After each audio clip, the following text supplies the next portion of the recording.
Good afternoon and thank you for joining us. Today, Minnesota IT Services is launching a statewide cybersecurity plan meant to strengthen government defenses. Here's how it will affect you. More than $23 million will fund programming to add resources to rural areas. And with that money, experts hope to tackle four main goals, including expanding both basic and advanced cybersecurity tools and enhancing threat analysis in local government and schools. The new program comes just one day after St. Paul Public Schools announced a data security incident. Eva Anderson shows us what it means for families. St. Paul Public Schools is the latest Minnesota school district dealing with a data breach. Right now, the state's IT department, as well as the Department of Public Safety and the FBI, are investigating. Not a whole lot is public, but here's what we know so far. Even though families were only recently made aware of this incident, the warning comes after a months-long investigation into suspicious activity first discovered in its network last February. The district says the breach affected students' names and email addresses. Students were given a new password for their accounts on Friday. This data breach comes on the heels of two similar incidents last spring. Last school year, Minneapolis Public Schools as well as Rochester Public School District also faced data breaches. Back to you. In the last 24 hours, Minnesota's Bureau of Criminal Apprehension released a new report giving us a better look at crime in the state. It shows violent crime dropped more than 8.5% last year, but still 30% higher than in 2019 before the pandemic. It also helps us pinpoint what specific crimes are on the rise. And in fact, the report shows that car theft rose nearly 13% in 2022, but carjackings committed with force dropped by 23%. Brooklyn Center's police chief, Kellis McDaniel, is now clarifying his reasons for retiring less than 2 years after taking the job. I'm Jennifer Hoff. After a little more than a year, the Brooklyn Center police chief says he's leaving his post. His announcement coming as a shock to some people. He was the first chief hired after a former city cop shot and killed Daunte Wright, and the then chief quit. Today, he credits new security cameras for cutting down on some crime and the hiring of about a dozen new police officers, saying he'll stay on the job through January, citing more time with his family, including a new grandson, as the reason to leave law enforcement after 25 years of service in all.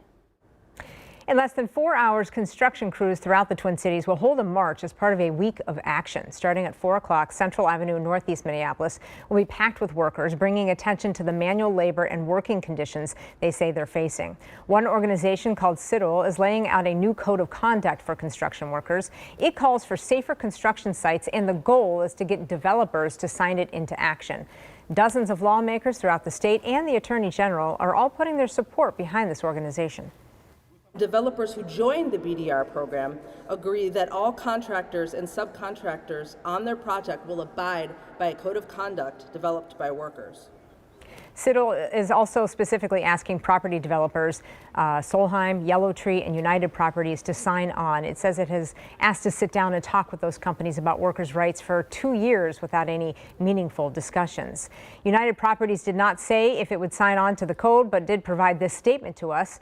Quote, United Properties is firmly committed to adhering to the highest ethical standards with integrity, honesty, and good faith in all areas. New this afternoon, a fruitful visit to Japan for Governor Tim Walz, who announced a $45 million deal. The governor's office says Takeda Pharmaceuticals is investing the money into a project in Brooklyn Park. Meanwhile, a Polar Semiconductor in Bloomington is planning upgrades to its plant, a project that will create 73 new jobs.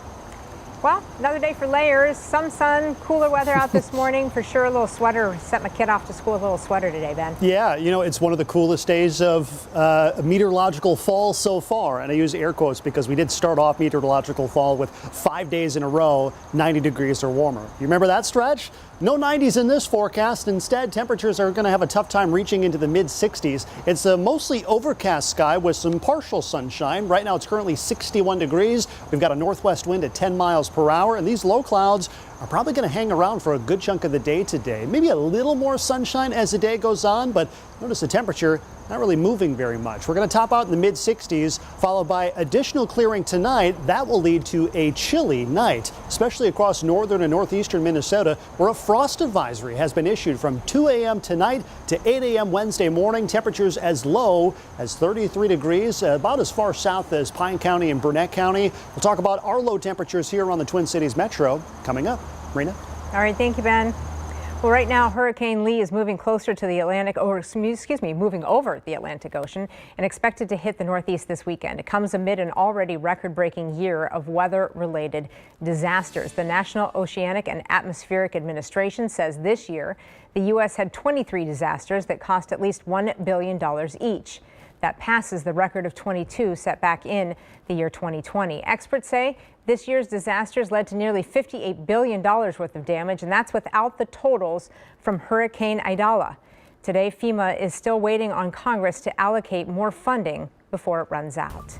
And speaking of weather disasters, this is new video of the flood rescues happening right now in Libya. Entire neighborhoods disappeared when floodwaters broke through dams surrounding cities. Red Cross leaders tell the UN at least 10,000 people are still missing.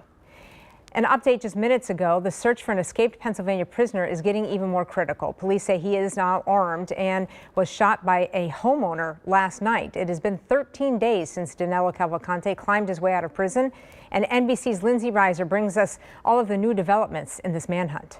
There have been a lot of new developments overnight, really marking a heightened phase in this manhunt, a dramatic turn of events now that we know that Danilo Cavalcante is armed and extremely dangerous. Police always considered him dangerous, but now they have confirmed that he has a weapon. So last night around 8 p.m., a female motorist drives by and sees a man crouched at a wooded line, and she turns around to confirm what she sees, and he's gone. So police set up a new perimeter in the area, and then about 2 hours later, there's a reported incident at a nearby residence where Cavalcante is believed to have entered an open garage and stolen a .22 caliber rifle with a scope and a flashlight. He had already ditched his prison boots and stolen a pair of work boots from a nearby porch. Now he's entered this garage.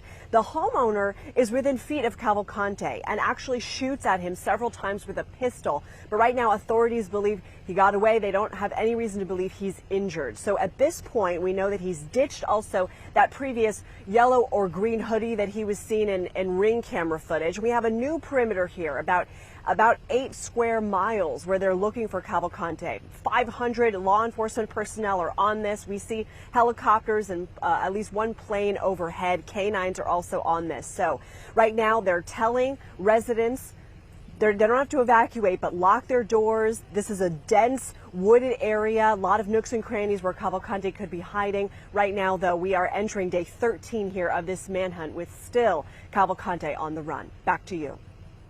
Now in health news, pharmacies could start giving out new versions of the COVID-19 booster within just a few days. The FDA approved the vaccines from Moderna and Pfizer, and today the CDC plans to discuss the formulas. When those boosters become available depends on whether the CDC's director signs off on them.